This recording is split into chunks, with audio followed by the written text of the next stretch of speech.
اعوذ باللہ من الشیطان الرجیم، بسم اللہ الرحمن الرحیم، اللہم صلی علی سیدنا محمد و علی آل سیدنا محمد و اصحاب سیدنا محمد وبارک وسلم۔ السلام علیکم ورحمۃ اللہ وبرکاتہ۔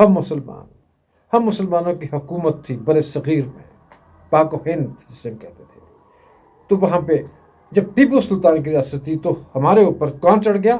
انگریز نے آ کے ہمیں اپنا غلام بنا لیا، اور صوبے دار کا عہدہ کیا تھا، اور اس نے مختلف ٹرمینالوجی اپنی بنا دی۔ صوبے دار کا عہدہ ایک صوبے کے گورنر کا تھا، تو انگریز نے آ کے اس بیچارے صوبے دار کا نام کس کو دے دیا؟ ایک لیفٹیننٹ کے ماتحت کو، اس کو صوبے دار کہنا شروع کر دیا۔ لوک، سلطان ٹیپو کے وزیر خوراک کے منصب کو کہا جاتا تھا خان سامان، یعنی سامان اور وہ مہیا کرنے والے خان۔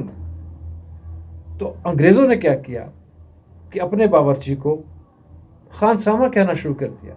خان ساما کم ہیئر، یار وہ خان سامان کا پرووائڈ کرنے والا، اس کو بنا دیا خان ساما کا نام دے دیا۔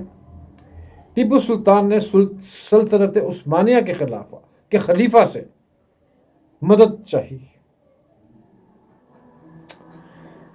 سلطنت عثمانیہ کے خلیفہ سے مدد چاہی، وہ کون تھے؟ خلیفہ تھے۔ تو اس نے، انگریز نے، یہ ڈنڈے کے زور پہ اس نے ہمارے حجام کو خلیفہ کہنا شروع کر دیا۔ یا جسٹ امیجن، خلیفہ ایک عہدہ، اس کو خلیفہ حجام کو کہنا کر دیا۔ اللہ اکبر۔ یہ جو پگ ہے نا ہماری پگڑی، یہ ہماری علامت سمجھی جاتی تھی اس کی بزرگی کی اور اس کی بڑے ہونے کی۔ تو انہوں نے کیا کیا؟ غلاموں کو پگڑی پہنا دی، اپنے ڈور کیپرز کو پگڑی پہنا دی، اپنے جتنے بھی وہ تھے ان کے خدمتگار ان کو پگڑی پہنا دی۔ اور ٹیپو سلطان کے زمانے میں جمعدار ایک بہت بڑے پولیس افسر کا نام تھا، جمعدار۔ ٹھیک ہے، انگریزوں نے خاکرو کو جمعدار کا نام دے دیا۔ ٹرمینالوجی کہاں سے کہاں استعمال کرتی۔ ہماری فرما برداری دیکھیں یار، دکھ ہے ہمیں اس بات کا کہ آج تک نفرت اور تذلیل کی اس میراث کو ہم گلے سے لگائے پھر رہے ہیں اور سمجھ رہے ہیں کہ ہم مذہب ہو گئے، ہم مہذب ہو گئے۔ اللہ اکبر، یہ کیسے مہذب ہیں؟ ہم نے اپنے ہوٹلوں کے گیٹ کے باہر پگڑی والا کھڑا کیا ہوا ہے گیٹ کھولنے کے لیے، ہم نے اپنے باورچی کو خان ساما کہنا شروع کر دیا، ہم نے پتہ نہیں کیا کچھ کرنا شروع کر دیا۔ ہمارا کارواں جاتا رہا، کارواں کے دل سے احساس زیاں جاتا رہا۔ اللہ اکبر۔ انگریزوں کی غلامی ہمارے اندر گھس گئی ہے، ہمارے اندر سما گئی ہے، ہمارے تن بدن میں اس کا پورا اختیار ہے، پورا کنٹرول ہے۔ ہم کب نکلیں گے اس غلامی سے؟